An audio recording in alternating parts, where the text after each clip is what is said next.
몇 년 전 저희 친정에서 지방에 30억짜리 건물을 하나 매매했는데요. 그 과정에서 시모와의 사건 때문에 아직도 어이가 없고 황당합니다. 이 일로 남편이랑도 싸우긴 했지만 지도 본인 엄마가 부끄러운 줄은 아는지 저희 친정 건물 이야기만 나오면 꼬리를 내리고 기죽어 있네요. 시어머니는 아들을 위한답시고 한 행동이 결과적으로 아들 길을 죽이게 만든 일이라는 걸 아실라나 모르겠어요. 저희 친정은 아버지 어머니 두 분 다 공무원으로 정년 퇴직하셨어요. 아버지는 경찰, 어머니는 교도관이셨죠. 두 분 다 착실히 직장 생활하셨고 별 다른 취미도 없이 오직 저와 제 여동생 키우는 데만 온 신경을 써주셨던 너무나도 성실한 분들입니다. 퇴직하신 후에 좀 쉬실 법도 한데 공공근로 다니시고 일용직 알바도 다니시면서 참 부지런히 사셨습니다. 그렇게 알뜰살뜰 모으신 돈과 아버지 쪽 유산 일부, 그리고 대출을 조금 받아 건물을 하나 사신다고 부동산을 보러 다니시더라고요. 그리고 저 결혼하고 한 3년 후쯤 부모님은 아버지 고향으로 내려가셔서 그쪽에서 건물을 하나 매매하시겠다고 저희에게 말씀하셨습니다. 그때는 지금처럼 부동산 시세가 말도 안 되게 치솟지 않았을 때였고 다행히 저희 부모님이 찾는 조건에 맞는 매물들이 몇 개가 있었어요. 지방이긴 했지만 호재가 있는 동네였고 그 근방으로 택지 지구가 형성될 계획이라 저희 부모님께서 웬만하면 바로 매매를 하시려고 돈까지 싹 준비를 해두신 상태였죠. 저랑 남편이 부모님 임장에 같이 몇 번 동행한 적이 있던 터라 자연스럽게 시부모님께도 저희 친정에서 건물을 사신다는 소식을 말씀드리게 됐어요. 시아버지는 사돈이 건물주라니 영광이라 하시며 농담 섞인 축하를 해주셨는데 시어머니는 듣자마자 입을 대빨 내밀며 요즘 부동산 바닥이 얼마나 불안정한데 지금 건물을 사시겠다는 거야? 그러다가 똥값이라도 되어버리면 어쩌시려고? 평생 모아오신 돈이라면서 거기다 사돈 어르신 유산까지 미리 땡겨 쓰신다고? 아이고, 친정 부모님도 잘 알아보고 사시는 거죠. 그리고 요새 다들 재테크에서 돈 불리는데요 뭐. 아서라 아서. 나는 지금이라도 관두셨으면 좋겠다. 그냥 현금 잘 가지고 계시면 은행에서 이자 따박따박 받고 편하게 사실 텐데 공무원 연금도 있으시면서 무슨 돈 욕심이 그리 있으시대? 돈 욕심이라뇨. 건물주도 하나의 직업이잖아요. 저희 친정 부모님은 형편 어려운 사람들한테 세도 깎아주고 그러실 생각하고 계시는데 어머님 너무하세요.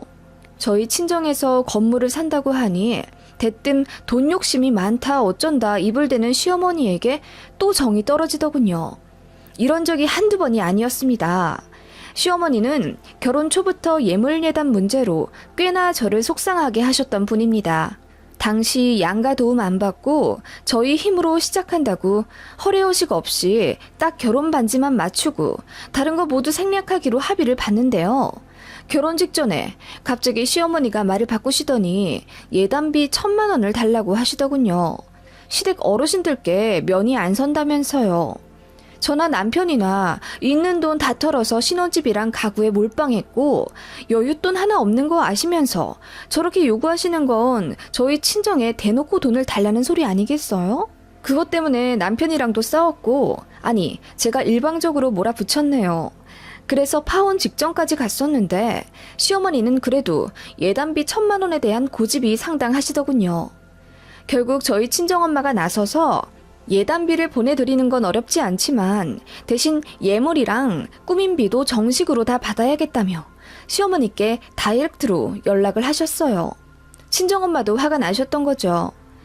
그랬더니 시어머니가 뭐라 궁시렁궁시렁 거리시며 그냥 안 받겠다고 하시더군요. 아니 그렇잖아요. 양쪽 다 안 주고 안 받기로 하고 결혼한 건데 결혼 직전에 말 바꿔서 대뜸 1,000만 원 달라고 하시는 게요. 그게 힌트였는지 아무튼 시어머니는 결혼하고 나서 그놈의 돈 얘기를 얼마나 많이 하셨는지 몰라요. 남들은 신혼여행 다녀와서 명품백을 선물로 준다더라. 누구 며느리는 달마다 용돈을 100만 원씩 준다더라. 어디서 들으셨는지 아님 지어내신 건지 제 앞에서 그런 말씀을 잘도 하시더군요. 듣다 못해 저도 다들 돈이 많은가 봐요. 저희도 돈이 많으면 시댁에 몇백씩 턱턱 내드리고 싶네요. 그런데 아시다시피 저희도 시댁에서 도움 일절 안 받고 독립한 거라 목구멍이 포도청이잖아요. 제 친구는 보니까 시댁에서 아파트 증여받았다고 하더라고요. 그런 집이면 월세 내는 개념으로 100씩 들여도 아깝지 않을 것 같아요. 라고 웃으면서 말했더니 어머님이 그 이후로는 다른 집 며느리랑 비교 일절 안 하시더군요. 아무튼 이런 일이 참 많았던 터라 저는 시어머니한테 별로 정이 없었어요. 어머님도 마찬가지시겠죠. 개혼이고 장남이라 며느리에 대한 환상도 기쁘실 텐데 저 같은 평범한 며느리가 눈에 안 차실 게 당연합니다. 그래도 솔직히 말하면 제가 남편보다 연봉도 더 높고 친정도 훨씬 잘 사는데 어머님은 아들 가졌다는 부심이 엄청나신지 참 저에게 끊임없이 많이도 바라시더군요. 이런 말 좀 그렇지만 저희 친정에서는 그냥 둘만 잘 살면 된다며 저희한테 용돈도 일절 안 받으시려 하고 되려 무슨 기념일마다 100만 원, 200만 원씩 턱턱 내주시고 늘 저희를 도와주시려 하시거든요. 사실 저도 장녀라서 친정에서 신혼집에 돈을 좀 보태주시려고는 했었는데 제가 거절했었거든요. 저랑 남편 둘 다 전문직이라 돈이 없는 것도 아니었고요. 다만 양가 재산이 좀 차이가 있었죠. 저희 친정은 대대로 물려받은 유산도 시세로 치면 25에서 30억 정도 있었거든요.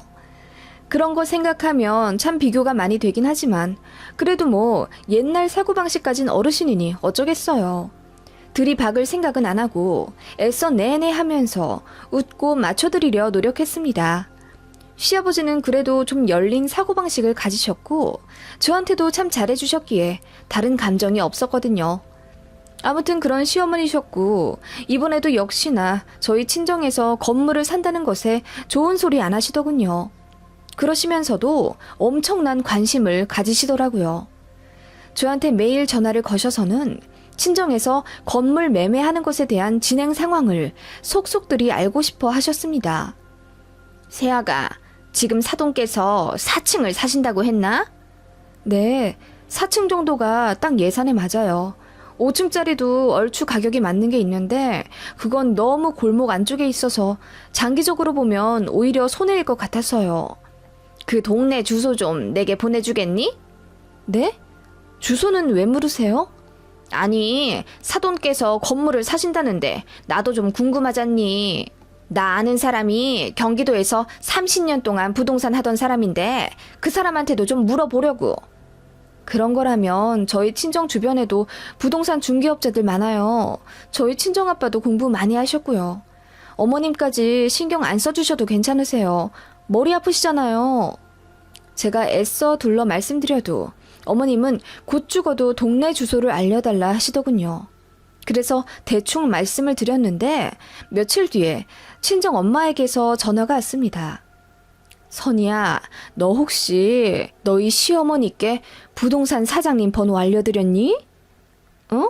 그게 무슨 말씀이세요, 엄마? 아니, 우리가 진행하고 있는 부동산 사장님이 그러시더라고.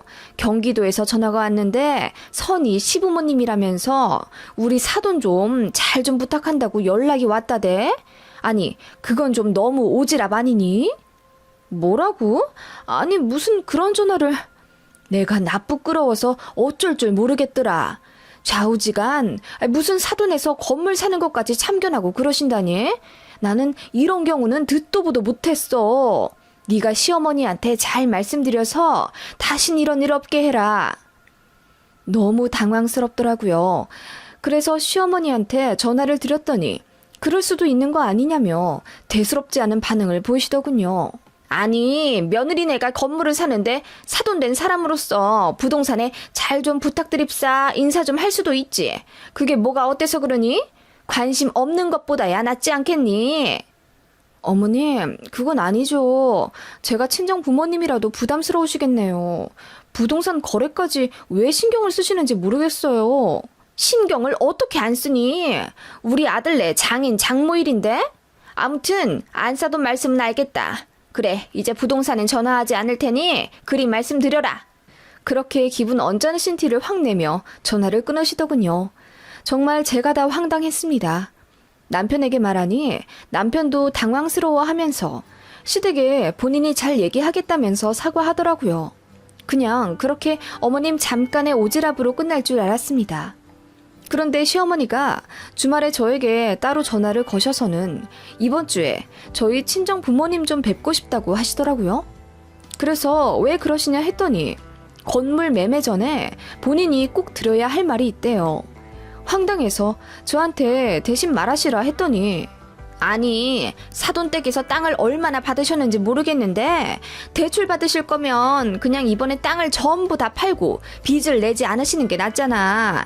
내가 며칠 동안 곰곰이 생각해봤는데 아무리 생각해도 그게 낫더라. 대출 그거 이자도 다달이 나가고 재수없게 건물 땅값이라도 내려가면 그거 전부 다 니네 손해잖니. 그게 왜 저희 손해예요? 그리고 저희 부모님이 다 알아서 하신다고 말씀드렸잖아요. 어머님은 걱정하실 거 없으시대도요. 내가 보기엔 그래. 그리고 그쪽에 주택단지 들어서잖아. 그냥 5층으로 사시는 게 낫겠더라고. 내가 다 알아봤거든? 거기 인구도 늘어나는 추세인데 공실이 없을 거야. 그냥 사시는 김에 5층으로 하시라고 해. 아니다. 내가 얼굴을 뵙고 말씀을 드려야지. 하시더라고요. 그럴 필요도 없다고 단호히 말씀을 드렸는데도 기어이 저희 친정엄마에게 전화를 하셔서는 다과 약속을 잡으셨더라고요. 그날은 저도 출근하는 날이라 대동할 수 없었고 나중에 친정엄마한테 얘기를 들었는데 엄마도 엄청 황당해서 이러시더라고요. 시어머니가 다짜고짜 차를 한잔 하자고 하시더니 친정 부모님 댁으로 운전을 해서 오셨대요. 그러고는 사부인 사시겠다고 받으신 그 건물들 말이에요. 저도 좀 보고 싶네요. 그쪽 방면으로 잘 아는 내 지인 대동에서 다음 주쯤 가볼까 하는데 사부인은 어떠세요? 네? 아니 저희끼리 다 얘기가 끝났고 다음 주에 계약금 넣으려고 하는데 무슨 말씀이신지? 아니 건물을 벌써 정하셨다는 거예요? 아니 새아가 말로는 아직 고민 중이시라고 하던데요? 저희가 자식들한테 모든 진행 상황을 미주알 고주알 말할 필요는 없죠. 이건 저희 일인데 사돈께서도 참 관심이 많으시네요. 감사하다고 해야 할지 사실 부담스럽거든요. 부담 가지지 마세요. 어차피 다 두루두루 좋으라고 하는 일 아닙니까? 아무튼 저희도 계약하실 때 좀 가보고 싶습니다. 아니요, 저희가 알아서 하겠습니다. 사부인은 먼 걸음 괜히 힘들게 나서지 마시고 저희 생각하시는 마음은 감사하게 여기까지만 받겠습니다. 라고 친정엄마가 이야기를 마무리 지으려 하셨더니 시어머니가 계속 건물 얘기를 꺼내며 말꼬리를 잡으셨다더군요. 4층은 아닌 것 같아요. 월세가 다 돈인데 기왕 하실 거 5층짜리 하시는 게 낫죠. 그리고 정리할 땅이 더 있으시다던데 뭐하러 그건 두시고 대출을 더 받으려 하시나요? 굳이 빚을 내시는 이유가 뭔지 궁금하네요. 사실 자식들이 있으면 부모가 빚 내기 쉽지 않거든요. 그 말에 친정엄마가 뭐라 설명을 하시려 했죠. 재산세, 등록세 등 세금 문제 때문에 일부 대출을 받는 게 훨씬 경제적이라고 애써 친절히 말씀을 드렸더니 그래도 마음에 안 드신다며 그러면 대출을 아예 받지 말고 다른 건물을 하시라는 둥, 사부인께서는 돈 끌어올 데가 없으시냐는 둥 선에 넘는 오지랖을 또 펼치셨다더군요. 듣다 못해 친정엄마가 언짢은 티를 확 내시니 시어머니가 급히 자리를 뜨셨다던데 진짜 황당한 사건은 그 다음 주에 터졌습니다. 시어머니가 저희 친정이 계약할 부동산에 아침부터 찾아오셨더라고요. 떡하니 커피까지 얻어 마시고는 건물을 보고 싶다고 사장님한테 갑질하듯 부탁하셨다네요. 여기는 엘리베이터가 너무 작다. 쓰레기 버리는 곳이 제대로 관리가 안 되어 있다. 건물이 생각보다 작은데 좀 깎아주실 수 없냐는 둥 정말 말도 안 되는 오지랖을 부리다 가셨대요. 그러더니 계약하는 날 또 찾아오셔서는 저희 친정 부모님께 다른 건물을 더 보시지 않겠느냐, 여기 말고 경기도로 다시 알아보시라는 둥 말도 안 되는 고집을 부리며 계약을 무산시키려 하셨다네요. 참다 못한 친정아빠가 이제 관심을 사양하겠다고 자꾸 이러실 거면 사위 불러서 어머니 모시고 가라고 할 거라며 큰 소리를 치니 그제서야 시어머니도 같이 화를 내며 돌아서셨다고 해요. 그때 저희 부부 전화기에 그야말로 불이 났었죠. 친정부모님은 어떻게 사부인이 그렇게 예의 없고 염치가 없을 수 있냐, 왜 사돈이 건물 사는 데까지 따라와서 간섭을 하고 있냐고 노발대발 화를 내셨고, 시어머니도 나름대로 기분이 나쁘신지 가족끼리 큰 계약하는데 신경 써주면 고마운 줄을 알아야지 어떻게 사돈을 그렇게 대하냐며 너무 실망했다고 저한테 화를 막 내시더군요.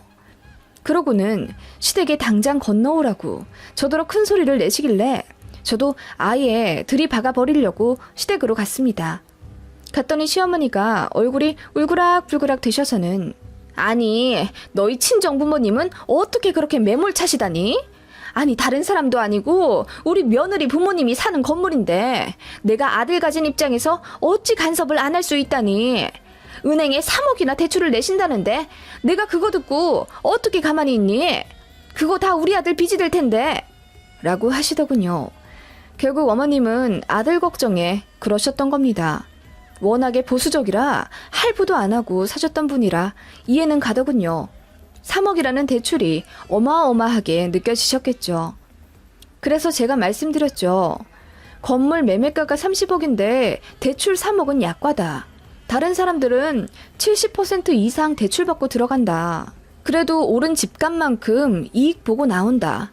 차분하게 말씀드려도 계속 흥분하시길래 제가 참다 못해 화를 내며 아니, 손해를 봐도 저희 부모님이 손해인데 왜 그러세요? 라고 했더니 어머님이 말씀하시길 네가 장여자니? 그러면 그 건물도 결국은 우리 아들 명의가 될 텐데 내가 어미 된 자로서 어떻게 간섭을 안 하니?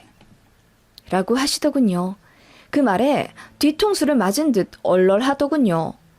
어머, 어머님, 물려받으면 저랑 제 동생이 물려받지 왜 가만히 있던 남의 집 아들이 그 건물을 물려받아요? 너무 황당하네요. 아니, 저는 그렇다 치고 제 동생은 생각 안 하세요? 저희 부모님 재산인데 그걸 왜 저희 자매 건너뛰고 사위에 연결을 하세요? 예, 다 그런 거야. 그런 큰 재산 명의를 누가 여자 걸로 하니? 다 남편 이름으로 받지. 내 주변 보면 다 그래. 장녀면 사위가 처가 재산 다 받지. 네가 몰라서 그래. 그 말에 너무 황당해서 누가 그렇게 하냐고 제가 미친 듯이 캐 물었습니다. 그랬더니 어머님이 말을 더듬으시며 아니 저기 우리 골목 슈퍼집 아들도 그렇게 해서 지 처가 아파트 받았다던데 내 친구도 사위한테 증여해줄 생각하고 있던데 뭘. 아, 그래요? 그 슈퍼가 어딘데요? 그리고 그 친구분은 누구신데요? 아, 그 며느리가 한 달에 100만 원씩 용돈 준다던 그 친구분 맞으시죠? 뭐? 아, 그래. 그 친구 맞다. 왜? 그분 전화번호 좀 주세요. 제가 제 핸드폰을 내밀며 어머님께 전화번호를 요구하니 얼굴이 새하얗게 질리시며 저더러 미쳤다고 하시더군요. 제가 끝까지 전화번호를 받아낼 기세로 어머님 폰을 뺏으려 하자 어머님이 급기야 안방으로 도망가시며 문을 잠그시더군요. 저는 안방 문에 대고 소리치며 저 지금 어머님이 말씀하신 그 골목 슈퍼집 갑니다. 가서 여쭤보고 올게요. 어머님 말씀이 맞으면 제가 사과드리고 저희 건물 어머님 말씀대로 매매할게요. 아셨죠? 하고 현관을 나서니 어머님이 뒤늦게 따라 나서시며 백지장 같은 얼굴을 하고 저를 말리시더군요. 그러거나 말거나 저는 어머님이 말씀하신 그 슈퍼로 갔습니다. 가니 주인 아주머니가 계시더군요. 어머님은 계속 제 팔을 붙잡고 나가려 하시고 슈퍼집 아주머니는 놀라서 제가 무슨 컴플레인이라도 걸러온 줄 아시고 긴장을 하시더군요. 제가 여쭙죠. 사장님, 여쭤볼 게 있는데요. 아드님 계시죠? 아드님이 이번에 장인 장모님한테 아파트 물려받으셨나요? 제가 당돌하게 여쭙자 사장님이 그게 무슨 소리냐며 눈이 휘둥그레해지더군요. 급기야 시어머니는 제 입을 강제로 막으려 들길래 제가 피하며 계속 말했습니다. 아니, 저희 친정에서 건물을 사시는데 어머님이 계속 그걸 제 남편 건물 뗄 것처럼 간섭을 하시더라고요. 그래서 여쭤보니 처가 유산은 다 사위 거라면서 이 슈퍼집 아들도 그렇게 아파트 증여받았다고 하길래 확인 좀 하러 왔어요. 맞으면 어머님께 사과드리려고요. 라고 했더니 슈퍼집 아주머니가 그런 적 없다고 고개를 저으시더군요. 그러시면서 저희 시어머니한테 에그 왜 그래? 집안 싸움에 왜 애먼 우리까지 끼어들게 하고 그래? 그리고 우리 아들은 처갓집 덕본 적도 없는데 괜히 이상한 소문이나 내고 라고 호통을 치시니 어머님이 꽁지가 빠져라 도망가시더군요. 그렇게 어머님은 개망신을 당하시고는 되려 저에게 화를 내시더군요. 그렇게까지 해서 망신을 줘야겠냐며 나중에는 엉엉 우시더군요. 뒤늦게 시아버지도 상황을 아시고는 시어머니를 타박하셨고 남편도 얼굴이 빨개져서는 아무 말 못하더군요. 그러면서 그렇게까지 어머님을 동네 망신을 들을 필요가 있었냐면서 저에게 슬그머니 원망을 하려 하길래 이 상황에서 누구 편을 들고 앉아있냐고 그럴 거면 이혼하자고 하니 바로 꼬리 내리더군요. 시어머니는 온 동네에 졸지에 사돈댁 건물 탐낸 탐욕스러운 사람으로 소문이 나 결국 2년 뒤에 집 팔고 다른 동네로 이사 가셨습니다. 그 이후로 어머님과 거의 연락 안 했고 구정이랑 추석 때만 잠깐 가서 인사드리고 왔다 갔다 하는 정도로 아주 대면대면해졌습니다. 어머님은 제가 그렇게까지 미친년처럼 물고 늘어질 줄 모르셨나 본데 저도 미치면 끝장 보거든요.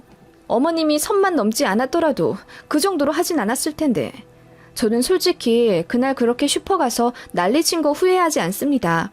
그렇게 안 했으면 어머님은 절대로 본인 잘못 인정 안 하시고 저희 친정 부모님도 계속 함부로 대하실 게 뻔했기 때문이에요. 그놈의 건물이 뭐라고 돈이 뭐라고 앞뒤 안 가리고 아들부터 챙기려 하는 어머님의 입속이 정말 개탄스럽더군요. 원래 그러신 분인 줄은 알았지만 정도껏 하셨어야죠. 그동안 시어머니의 시댁 갑질에 참고 산 것에 비하면 사이대까지는 아닐 수도 있지만 그래도 나름대로 속 시원하네요.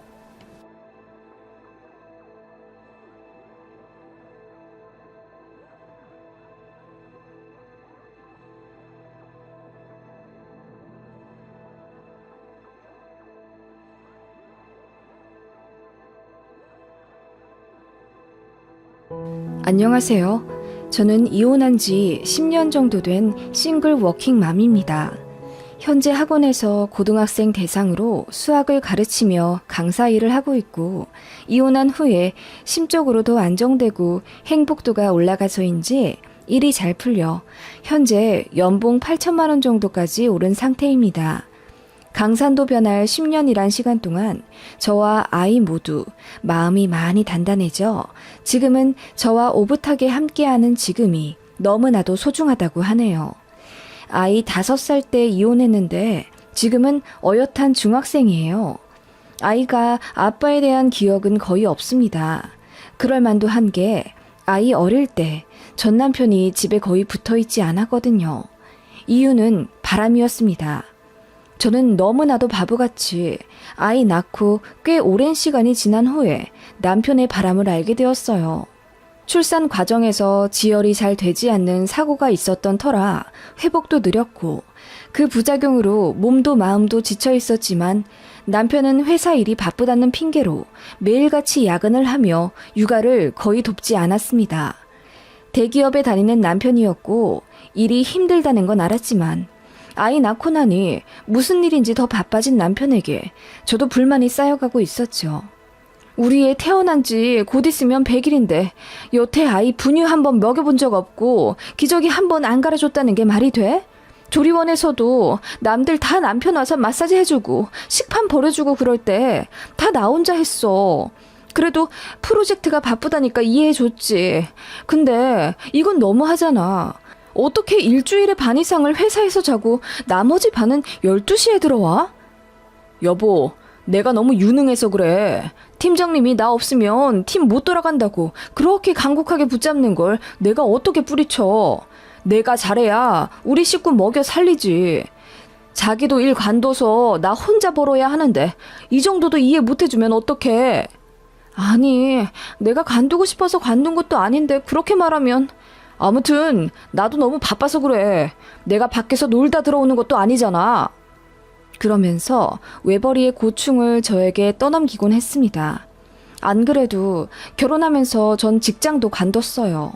남편이랑 시댁에서 저 회사 다니지 말라고 압박을 줬거든요.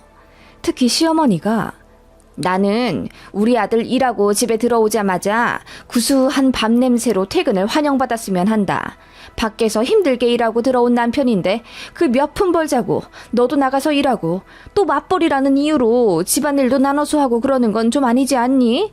우리 아들이 돈을 못 번다면 상관이 없겠지만 대기업 다니지 않니? 넌 간둬라. 그게 맞다. 라고 하시며 제가 일 관두기 직전까지 학원에까지 전화하시며 저를 달달 볶으셨어요. 그래서 쫓겨나듯이 간뒀던 기억이 나네요. 친정에서는 저를 보호해주지 않았냐고요? 저에게는 슬프게도 친정이 없습니다. 친정아빠는 저 어릴 때 돌아가셨고 친정엄마는 저 중학생 때쯤 되었을 때 돌연 남자가 생기셨다며 재혼을 하셨어요. 저는 친할머니 댁과 고모집을 전전하다 독립했고요. 친정엄마는 재혼한 가정에서 아이 둘을 낳으셨고 바쁘신 건지 아님 저를 잊고 싶으셨던 건지 연락을 끊으셨어요. 사실 결혼하기 전에는 그런 엄마를 이해해보려 노력했지만 아이를 낳고 나니 뒤늦게 분노가 생기더라고요. 이렇게 눈에 넣어도 안 아플 아이인데 어떻게 엄마는 나를 버렸을까? 그런 생각도 들고 집에 좀처럼 오지 않은 남편도 저를 힘들게 하니 씩씩했던 저도 금세 우울증에 빠지게 되더라고요. 게다가 애 낳고 살은 왜 그렇게 안 빠지는지 가뜩이나 통통하던 저였는데 어느새 거울조차 보기 싫어지더라고요. 그렇게 집에 잘 들어오지 않는 남편에게 불평은커녕 말 한마디 거는 것도 조심스러워지더군요. 아닌 게 아니라 일이 너무 바쁘다면서 신경이 날카로워져 있는 남편이었고 집에 오면 지쳐 쓰러져 자기 일수였기 때문에 저도 뭐라 더 바가지 긁기 힘들더라고요. 산후 우울증이었는지 아님 남편의 지속적인 가스라이팅 때문이었는지 정말 저 때문에 남편이 집에 안 들어오는 것 같고 다 제 탓 같다는 기분마저 들기 시작했어요. 처음엔 정말 일이 바빠서 못 들어오는 건 줄 알았는데 나중에는 주말에도 집에 거의 붙어있지 않은 남편을 보며 뭔가 부부 사이가 소원해져 저에게 정이 떨어진 건가 싶기도 하더라고요. 그래서 돌쟁이 아이를 키우며 너무너무 힘들었지만 이 악물고 다이어트를 했어요. 저라도 잘해야 남편이 집에 더 붙어 있을 것 같고 그래야 아이도 아빠와 더 행복한 시간을 보낼 수 있잖아요. 지금 생각해보면 등신 같았지만 당시에는 그랬습니다. 저도 결혼 전 꽤나 똑부러지고 잘 나가는 학원 강사였고 외모도 나쁘지 않아 인기도 많았었는데 그냥 그렇게 되더라고요. 남편과 시댁은 날이 갈수록 저를 더 무시했는데 저는 그게 든든한 친정이 없어서인 건 아닌지 하는 자격지심도 갖게 됐고요. 그래도 결혼할 때는 제가 남편보다 모아온 돈이 훨씬 많아서 제가 1억 2천 정도 가져왔고 남편은 모아둔 돈이 거의 없어서 시댁에서 1억 지원해 주신 것과 남편 이름으로 대출받아 신혼집을 샀었거든요. 그런데 시댁에서는 항상 자기네들이 집 해줬다고 하시더라고요. 신혼집을 공동 명의로 했었는데 그것도 국가화 하던데 지금 생각하면 참 어이가 없는 집안이었죠. 시부모님은 사실 일을 거의 안 하신 상태였고 아주버님도 사업하다 말아먹고 일용직이나 근근하던 사람이라 그 집에서 믿을 건 제 전남편인 둘째 아들밖에 없었어요. 그나마 제 전남편이 대기업에 다니니 돈이 좀 되니까 월 100만 원 정도는 시댁에 갖다 바쳐야 했습니다. 그나마도 1년에 한두 번 있는 상여금 받을 땐 500만 원 정도 뜯기다시피 하며 드릴 때도 있었어요. 그때는 그게 왜 당연하다고 생각했었는지 제가 남편을 많이 사랑했었고 또 친정이 없다는 이유로 시댁에서 무시를 좀 받았었는데 그런 것들이 저를 한없이 낮아지게 만들었던 것 같네요. 그러다가 어느 날 청천벽력과도 같은 사건이 터지게 되죠. 아이 어린이집에 보내고 마트에서 장을 보고 있는데 어떤 여자가 저에게 다가오더라고요. 저 혹시 저기 신화아파트 203동 사시는 분 맞죠? 네? 아, 네, 맞는데 무슨 일이시죠? 저도 203동 사는 사람이에요. 저는 그 옆 라인 살고 있어요.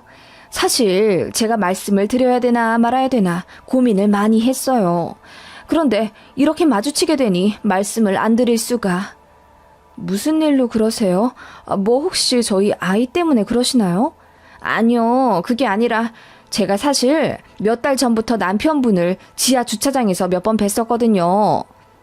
제 남편이요? 네, 예전에 두 분을 뵌 적이 있어요. 제가 사람 얼굴을 워낙 잘 기억하는 편이라 두 분이 부부시라는 것도 잘 알고 있었고요.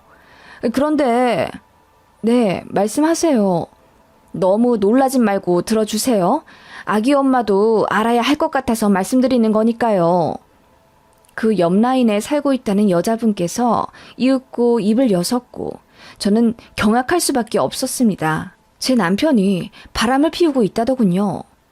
제가 3교대 때문에 가끔 자정에 퇴근을 해요. 그런데 한 1, 2년 전부터 그쪽 남편을 그 시간에 자주 봐요.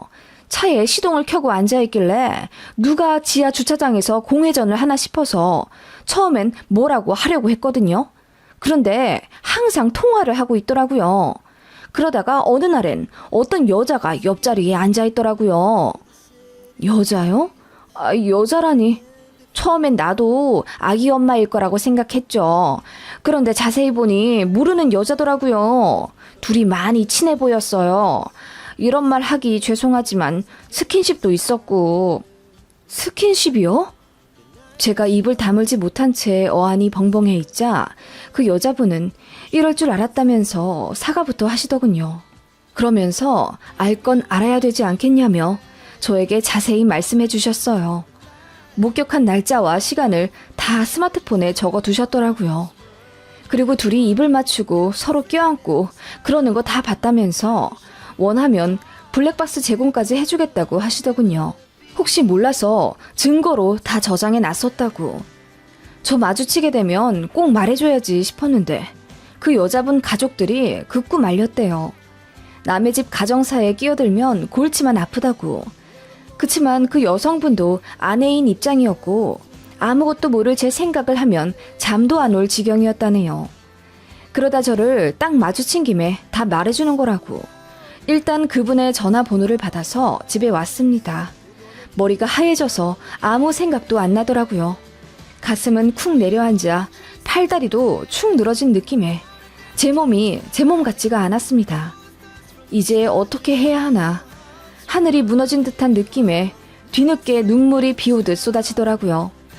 그렇게 펑펑 울다 보니 어느새 아이 하원시킬 시간이었고 저는 집 정리도 제대로 하지 않은 채 아이를 데려와야 했어요. 그리고 아이 앞이니까 필사적으로 눈물을 참으며 견뎠습니다. 정말 고민 많이 했어요. 이따 밤에 남편이 들어오면 난 뭐라고 말을 해야 할까? 아니, 오늘 들어오기는 할까? 안 들어오면 난 뛰쳐나가 남편을 찾으러 다녀야 하나? 온갖 생각이 꼬리에 꼬리를 물고 저를 괴롭히는 동안 남편은 자정이 넘어 들어오더군요. 아이가 밤에 운다는 이유로 각방을 썼었는데 남편은 저에게 오늘 고생했다며 한번 안아주고는 지 방에 들어가 쿨쿨 자더군요. 왜 그동안 단 한 번도 남편을 의심하지 않았을까 싶은 생각에 저 자신을 때리고 싶더라고요. 그렇게 남편이 곤히 잠들기를 기다려 방에 들어가 남편 스마트폰을 뒤졌습니다. 결혼 초 때까지만 해도 잠금 기능을 안 해놓았던 남편인데 어느새 잠궈 놓았더군요. 남편 손가락을 들어 지문을 이용해 스마트폰을 열었고 곧바로 깜깜한 거실로 몰래 나왔습니다. 그렇게 남편 폰을 동이 틀 때까지 뒤지게 됐어요. 세상에 남편은 여자가 둘이나 있었습니다. 한 명은 저와 결혼하기 전부터 만나왔던 어느 30대 유부녀였고 한 명은 저희 아이가 태어나기 직전, 그러니까 저 만삭쯤부터 만나오던 20대 여자였습니다. 유부녀는 한 달에 한두 번씩 잠자리만 하는 가벼운 상대였지만 꾸준히 연락한 지 몇 년 된 것 같더라고요. 흔히 말해 파트너였습니다. 다른 한 명, 그러니까 그 20대 아가씨는 어디서 만난지는 모르겠는데 연애를 하고 있더군요. 저희 남편이 애가 있는 것도 당연히 알고 있었고 며칠 전 둘이 1박 2일로 강화도에 여행까지 갔다 왔더군요. 그날은 제가 출산 부작용으로 편두통이 심해 그날도 남편에게 진통제 좀 사와달라고 부탁했다가 일이 바빠 야근해야 할 것 같다며 거절당한 날이었습니다. 그날 저는 머리가 빠개지는 고통을 겪으며 힘들어 했었거든요. 그거 알고 나니 피가 거꾸로 솟더군요.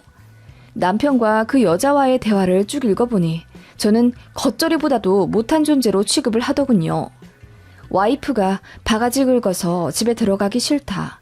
와이프는 살이 너무 쪄서 코끼리 같다는 등 저를 무시하며 뒷담화하는 이야기와 저희 친정엄마 이야기를 하며 와이프의 엄마가 재혼을 하셔서 새살림을 차려 나갔다.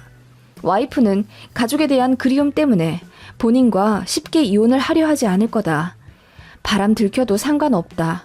걔는 그렇게 해도 되는 애다. 라는 말까지 하더군요. 그거 보니 닭똥 같은 눈물이 줄줄 흘렀습니다. 자고 있는 남편의 뺨을 내리쳐 깨우고 싶었지만 신락 같은 이성을 붙잡아 간신히 참았습니다. 현실적으로 증거를 더 수집한 뒤 이혼을 해야 하잖아요. 마음 같아서는 그냥 당장이라도 남편을 패버리고 이혼하고 싶었지만 저에게는 너무나도 소중한 아이가 있었습니다. 양육권, 위자료, 양육비 등의 험난한 산을 넘어가려면 냉철하게 판단해야 할 필요가 있었고 저는 있는 힘껏 마음을 다잡은 채 며칠 동안 남편에게 티내지 않았습니다. 그리고 저는 남편이 출근하면 몰래 남편의 짐을 뒤져 증거를 찾아내려고 애썼어요. 그리고 그 여자의 신상까지 파악했습니다. 어느 회사의 무슨 팀 소속인지 전화번호와 그 여자 본가 주소까지 어떻게 하다 보니 알아냈어요. 그리고 남편이 몰래 썼던 카드의 명세서를 바탕으로 그 여자와 자주 가는 곳으로 추정되는 숙박업소까지 알아냈습니다. 남편의 집에 들어와 잠들면 몰래 지하 주차장에 내려가 남편 차에 있는 블랙박스를 뒤졌어요. 둘이 같이 이야기 나누는 음성과 모텔 입구에 차를 세우고 들어가는 장면까지 약 3주간 저장되어 있는 자료들을 몽땅 백업까지 해놨습니다. 그렇게 저 나름대로 만발의 준비를 하고 터뜨리려던 찰나 남편이 먼저 알게 되었어요. 제가 남편 폰을 보다가 모르고 그 여자에게 전화를 걸게 되었고 그 일을 빌미로 제가 남편의 바람을 알고 있다는 사실을 들켜버리게 된 거예요. 저는 사실 남편이 무릎이라도 꿇으며 빌 거라고 생각했습니다. 하지만 제 예상과는 다르게 남편은 저더러 왜 뒷조사를 하고 있었냐면서 길길이 날뛰며 화를 내더라고요. 그리고 저 같은 의부증 정신병자랑은 살기 싫다며 짐을 싸서 나가더군요. 그렇게 나간 곳이 시댁이었던 건지 시어머니한테까지 전화가 왔습니다. 고래고래 소리를 지르며 저를 혼내시더군요. 너 미쳤니? 일하느라 바쁜 우리 아들 뒷조사를 해? 너 집에 들어앉아 있으니 이제 할 일이 없니? 어디 하늘 같은 남편을 의심하고 뒤를 캐? 친정에서 그러라고 가르쳤니? 아참, 너 친정 없지? 그래서 그 모양이니? 배운 곳이 없어서 어디 네 남편 의심이나 하고 앉아 있어? 어안이 벙벙하더군요. 대체 누가 잘못을 한 건지. 시어머니 소리 지르는 것만 들으면 누가 보면 바람은 제가 핀 줄 알겠어요. 어머님, 어떻게 그렇게 말씀하세요? 제 남편이 바람이 났는데 그럼 가만히 있어요? 어머님 아들 혼내도 모자랄 판에 왜 저를 혼내고 그러세요? 내가 우리 아들을 왜 혼내? 남자 바람 난 건 전부 여자 탓이다. 네가 잘못했으니 우리 아들이 바람이 나서 밖에서 도는 거지. 그러게 네가 좀 잘하지 그랬니? 허구한 날 바쁜 남편 바가지나 긁어대고 앉아있으니 우리 아들이 지 품어줄 딴 여자 생각이 나는 거 아니야? 정말 어이가 없더라고요.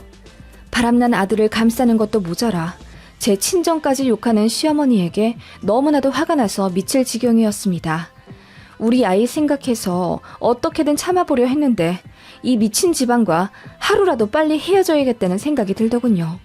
그래서 이혼 서류를 만들어 시댁으로 보냈더니 시어머니가 얘기 좀 하자더군요. 전화통화 때처럼 길길이 날뛰며 저더러 뭐라고 할 줄 알았더니 웬일로 너무나도 차분하고 온화한 목소리로 저에게 어머마, 그때는 나도 많이 미안했다. 너도 애 낳아 키워보니 알겠지만 나는 내 자식 편을 들 수밖에 없어. 그래서 나도 모르게 너에게 언성을 높였던 것 같다. 남자 바람 피우던 거 그거 다 한때다. 이번에 한번 용서해주면 내가 너에게 정말 잘하마. 우리 아들한테도 정신 차리라고 내가 눈물 쏙 빠지게 혼낼게. 그러니까 이번만 그냥 넘어가 다오. 너도 아이 있는 입장에서 이혼은 어렵지 않겠니? 그래도 대기업 다니는 아빠가 있어야 남들 앞에서 무시 안 당하고 사는 법이다. 혼자 사는 엄마 밑에서 애가 얼마나 주눅들어 살겠어. 너 어릴 때 생각을 해봐.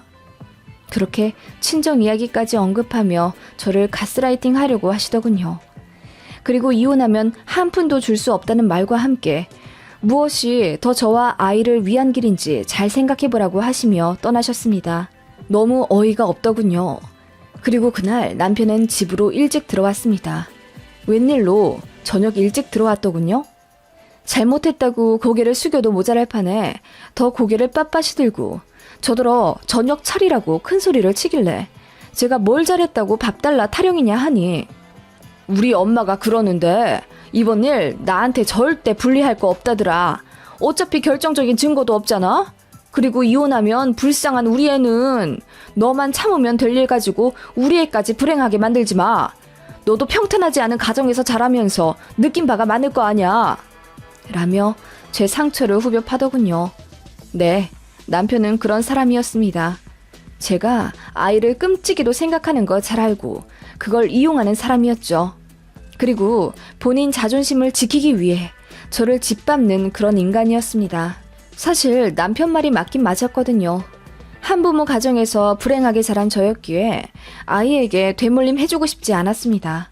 그게 제 치명적인 약점이었어요. 남편과 시댁은 그렇게 아이를 앞세워 저에게 그냥 넘어가라 종용했고 일말의 죄책감도 없는지 바람 피우는 것도 그만두지 않더군요. 조금 더 만나다가 정리할 거라며